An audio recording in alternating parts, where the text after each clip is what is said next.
The Conquest of Bread by Peter Kropotkin. Chapter 14.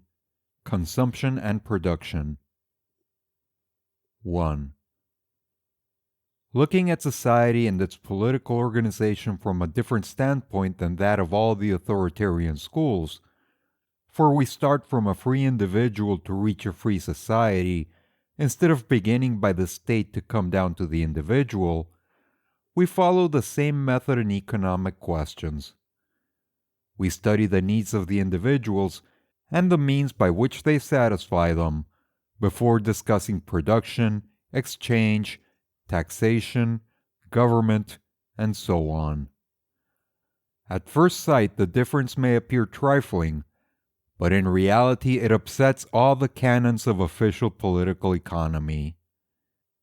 If you open the works of any economist, you will find that he begins with production, i.e., by the analysis of the means employed nowadays for the creation of wealth. Division of labor, the factory, its machinery, the accumulation of capital. From Adam Smith to Marx, all have proceeded along these lines. Only in the latter parts of their books do they treat of consumption, that is to say, of the means resorted to in our present society to satisfy the needs of the individuals, and even there they confine themselves to explaining how riches are divided among those who vie with one another for their possession. Perhaps you will say this is logical. Before satisfying needs, you must create the wherewithal to satisfy them. But before producing anything, must you not feel the need of it?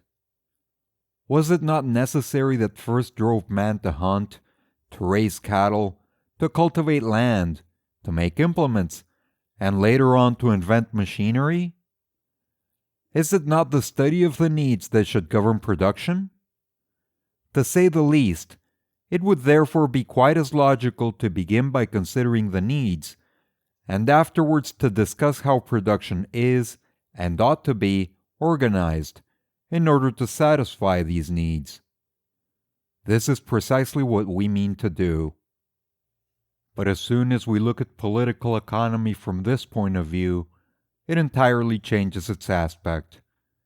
It ceases to be a simple description of facts and becomes a science, and we may define this science as, quote, the study of the needs of mankind and the means of satisfying them with the least possible waste of human energy. Its true name should be physiology of society. It constitutes a parallel science to the physiology of plants and animals, which is the study of the needs of plants and animals and of the most advantageous ways of satisfying them. In the series of sociological sciences, the economy of human societies takes the place occupied in the series of biological sciences by the physiology of organic bodies. We say, here are human beings united in a society. All of them feel the need of living in healthy houses. The savage's hut no longer satisfies them. They require a more or less comfortable solid shelter. The question is, then, whether, taking the present capacity of men for production, every man can have a house of his own? And what is hindering him from having it? And as soon as we ask this question, we see that every family in Europe could perfectly well have a comfortable house, such as are built in England, in Belgium, or in Pullman City, or else an equivalent set of rooms. A certain number of days' work would suffice to build a pretty little airy house, well fitted up and light by electricity. But 9/10 of Europeans have never possessed a healthy house, because at all times, common people have had to work day after day to satisfy the needs of their rulers, and have never had the necessary leisure or money to build, or to have built, the home of their dreams. And they can have no houses, and will inhabit hovels as long as present conditions remain unchanged. It is thus seen that our method is quite contrary to that of the economists, who immortalize the so-called laws of production, and reckoning up the number of houses built every year, demonstrate by statistics that as the number of new-built houses is too small to meet all demands, 9/10 of Europeans must live in hovels. Let us pass on to food. After having enumerated the benefits accruing from the division of labor, economists tell us that the division of labor requires that some men should work at agriculture and others at manufacture.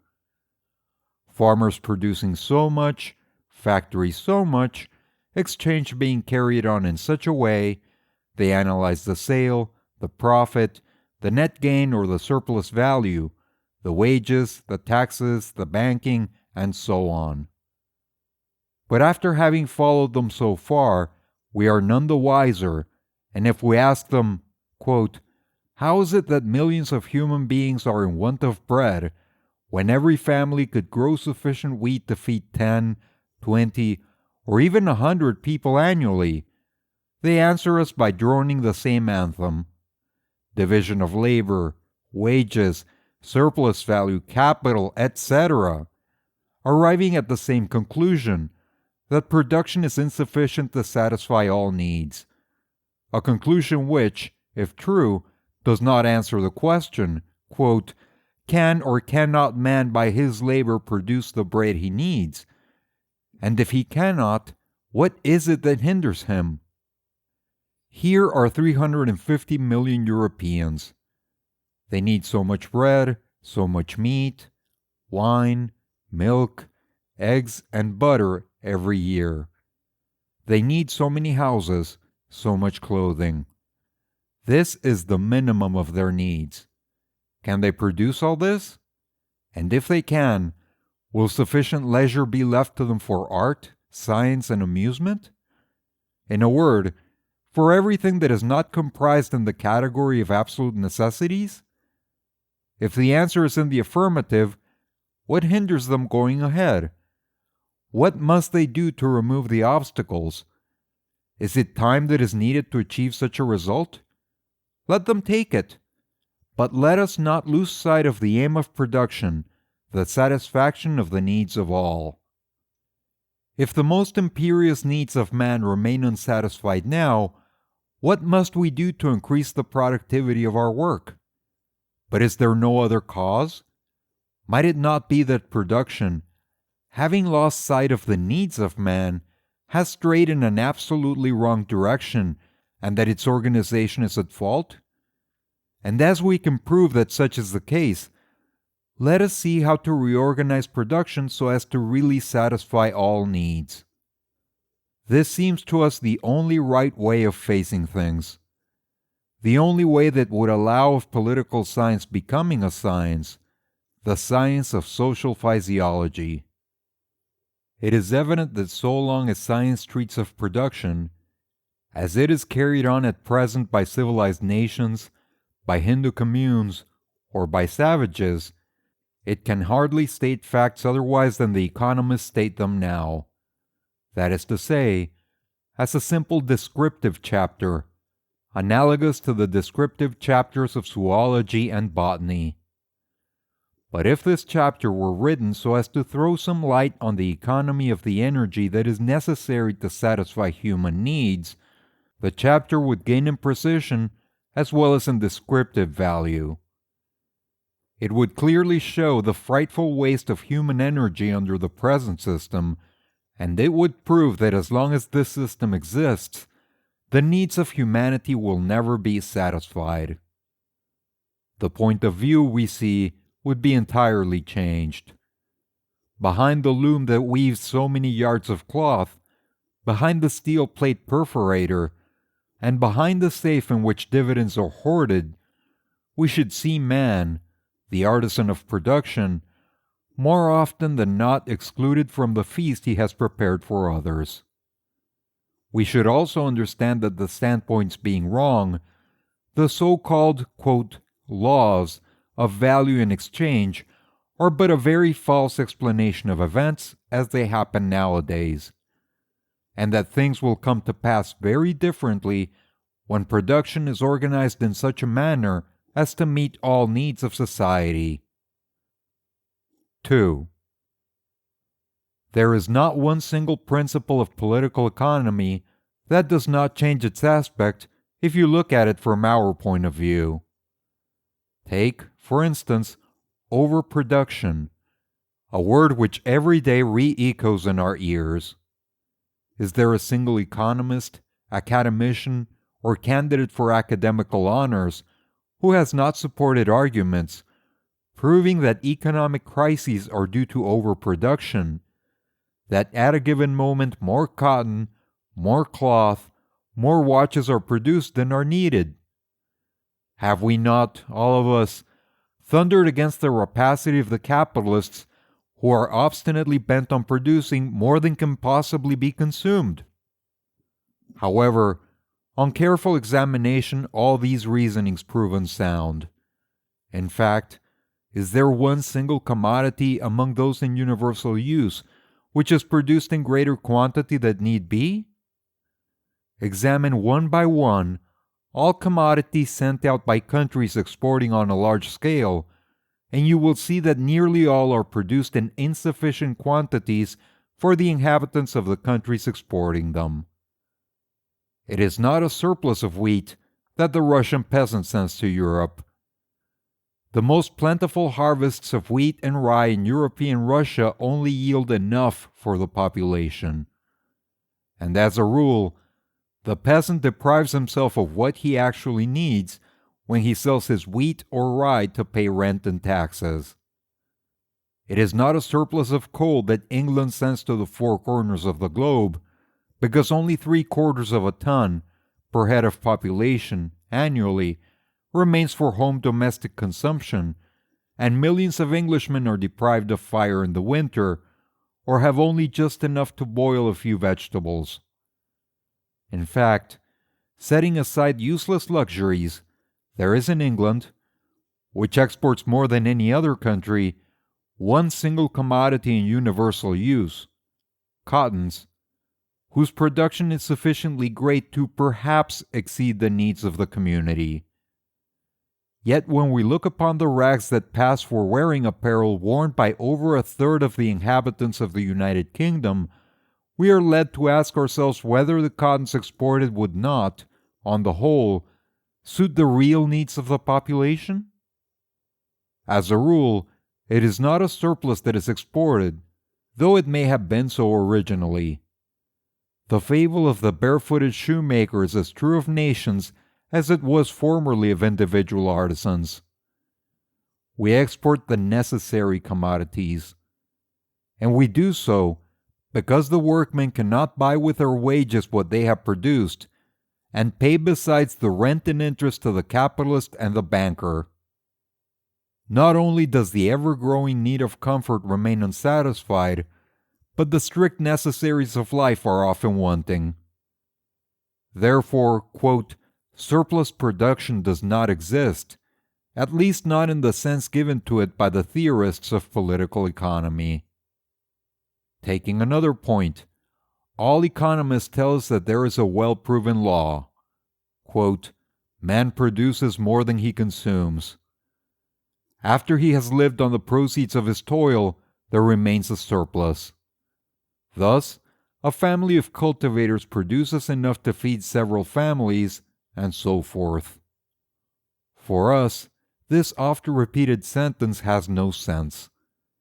If it meant that each generation leaves something to future generations, it would be true.